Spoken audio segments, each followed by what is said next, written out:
Welcome back students. आज का हमारा आर्टिकल है capacity of capacitor with connecting slab.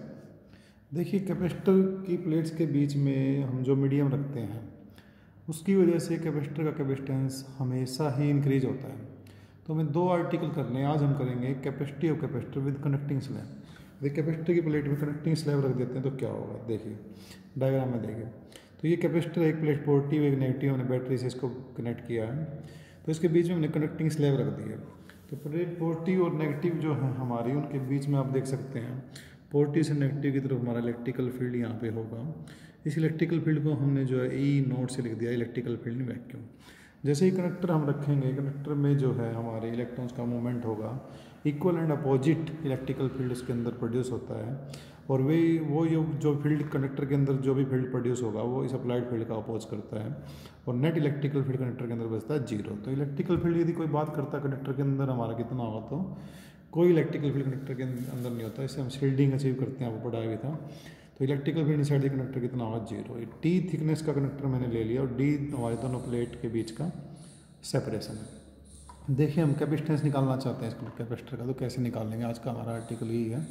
तो हमें जानते हैं कि जो चार्ज हम कैपेसिटर की प्लेट पे देते हैं वो हमेशा इक्वल एंड अपोजिट होगा। एक पे प्लस क्यू होता है, दूसरी पे इंडक्शन की वजह से माइनस क्यू हमारा रहता है। तो Q equal to C V हमने यहाँ पे लिया फार्मूला कैपेसिटर के चार्ज का। यहाँ से हमने सी निकाला, C equal to Q by V. V क्या, हमारी दोनों प्लेट के बीच का पोटेंशियल डिफरेंस है।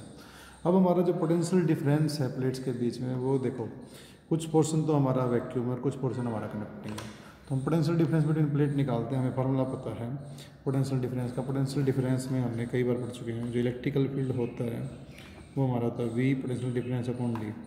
तो वी से यहाँ से निकालेंगे तो हमारा बनता है ई इंटू डी। अब ये इलेक्ट्रिकल फील्ड हमारा यहाँ पे जो है दो पोर्शन बने हुए हैं, एक आउटसाइड द कनेक्टिंग प्लेट और एक इनसाइड द कनेक्टिंग प्लेट। दोनों में इलेक्ट्रिकल फील्ड अलग अलग है। तो सबसे पहले मैं लगाता हूँ आउटसाइड द कनेक्टिंग प्लेट। तो मैं यहाँ से पोटेंशियल डिफरेंस निकालने जा रहा हूँ टोटल। पहले लगाता हूँ आउटसाइड द कनेक्टिंग प्लेट। तो आउटसाइड द कनेक्टिंग प्लेट आप देख सकते हैं प्लेट की थिकनेस टी है। तो ये टी है टोटल, यहाँ से यहाँ तक डी है। तो ये जो बाकी का जो हमारा स्पेस बचता है, एरिया बचता है, डी में से हम टी माइनस करेंगे, इतना बचता है। तो फार्मूले के अकॉर्डिंग जो है हमारा V equal to E D है आउटसाइड, ठीक है। तो यहाँ पे सबसे पहले डी माइनस टी लिख दिया हमने, जो आउटसाइड का पोर्शन है। इन टू हमने किया ई नोट। ई नोट क्या थी, हमारी इलेक्ट्रिकल फील्ड थी इन दी वैक्यूम आउटसाइड द कनेक्टर, ठीक है। मैंने खुद दिखाया था। ई नोट हमारी क्या, electrical field outside the connector, इसलिए हमने यहाँ पे क्या लिया है, ई नोट। तो ये मेरे ख्याल से आपको समझ में आ गया होगा, ठीक है। V equal to D minus T outside का space into E naught. E naught electrical field है उस स्पेस में, प्लस अब स्लैब के अंदर देखते हैं। स्लैब के अंदर इलेक्ट्रिकल फील्ड कितना था, जीरो। तो फार्मूला हमारा ये V equal to E into D. Electrical field हमारा स्लैब के अंदर जीरो है और डी थिकनेस ऑफ स्लैब कितनी है, टी।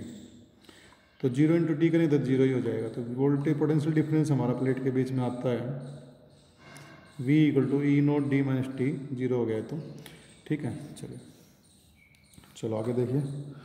अब बात आती है जो हमारी प्लेट के बीच में इलेक्ट्रिकल फील्ड है, एक पॉजिटिव प्लेट एक नेगेटिव, उसका फार्मूला मैंने आपको पहले भी करवाया है। तो electrical field between the plate in vacuum कितना होता है, सिग्मा बाय एप्सिलॉन नोट। कितना होता है ये, sigma by epsilon note. Sigma क्या होती है, हमारी permittivity of free space, electrical permittivity of free space, ठीक है जी। और एप्सिलॉन नोट को सिग्मा हमारी होती है सिग्मा हमारी होती है चार्ज डेंसिटी और एप्सिलॉन नोट हमारी होती है परमिटिविटी। सिग्मा हमारी क्या होती है, surface charge density, sigma is the surface charge density, और एप्सिलॉन नोट क्या है, permittivity of the free space. तो ये जो एप्सिलॉन ई की वैल्यू हमारी यहाँ से आई है, इसको हम यहाँ रख देते हैं इक्वेशन 2 में। ई नोट को यहाँ रिप्लेस कर देते हैं। तो ई नोट को यहाँ रिप्लेस करेंगे तो यहाँ वैल्यू पुट करेंगे तो सिग्मा बाय एप्सिलॉन नोट यहाँ पे आ जाएगा। ओके, तो हम कंटिन्यू करिए।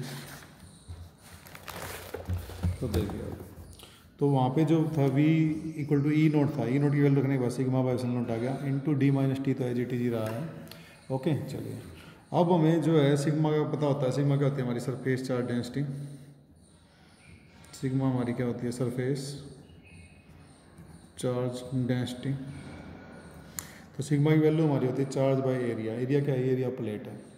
तो सिग्मा की जो वैल्यू है चार्ज बाय एरिया, हमने यहाँ पे इक्वेशन नंबर, ठीक है जी, इक्वेशन नहीं डाला, इसको यहाँ पुट कर दिया। तो ये सिग्मा की वैल्यू हम यहाँ पे रखेंगे, सिग्मा की वैल्यू यहाँ रख देते हैं, चार्ज अपॉन एरिया आ जाएगा। तो ये बन गया हमारा, so therefore charge upon A into epsilon naught D minus T. तो ये हमें हमारा आ जाता है। और हमने पीछे निकाला था, आपको याद भी होगा अभी, C equal to Q by V. तो ये वी की वैल्यू हम यहाँ रखेंगे। उसके बाद फिर ये बन जाता है क्यू एच डी टी जा गया, वी की वैल्यू नहीं आ रखी तो वी की वैल्यू यहाँ रखेंगे Q by A epsilon not into D minus T, Q से क्यू कट जाएगा, ए एप्सिलॉन नॉट क्योंकि नीचे है तो इसको हम सोल्व करेंगे मैथमेटिक्स से ऊपर आ जाएगा A epsilon naught D minus T. तो कैपेसिटेंस विद कनेक्टिंग स्लैब आ गया C is equal to A epsilon naught D minus T. अब कोई कहता है कि भाई मैं तो पूरे के पूरे कैपेसिटर की प्लेट के बीच का स्पेस बिल्कुल भी खाली नहीं छोड़ूंगा, पूरे में फिल करूंगा कंडक्टर को, जो कनेक्टिंग स्लैब उसकी थिकनेस में कैपेसिटर की प्लेट के बीच के सेपरेशन के बराबर ही लूँगा, पूरी फिल कर दूंगा मतलब। तो यदि thickness of connecting slab D के बराबर हो जाती है तो हम यहाँ रखेंगे टी इक्वल टू डी, तो डी से डी कैंसिल होता है, जीरो बचता है। तो ऐसे केस में हमारे कैपेसिटर की कैपेसिटी जो है इन्फिनिटी हो जाएगी, नॉट डिफाइंड मतलब काफ़ी ज़्यादा हो जाएगी, इंक्रीज हो जाएगी। ओके, वैसे भी हम कोई भी कनेक्टिंग प्लेट कैपेसिटर की प्लेट के बीच में रखेंगे तो ध्यान देना उसकी कैपेसिटी हमेशा ही इंक्रीज होगी, बढ़ेगी। कोई भी कनेक्टिंग प्लेट आप रखोगे तो कैपेसिटी हमेशा इंक्रीज हो जाएगी। ओके, तो आज के आर्टिकल का कंक्लूजन है जब भी कैपेसिटर की प्लेट के बीच में कोई भी कनेक्टिंग स्लैब हम रखते हैं तो उसकी कनेक्टिविटी इंक्रीज हो जाती है, और ये फॉर्मूला हम यूज कर सकते हैं। Thank you, have a nice day.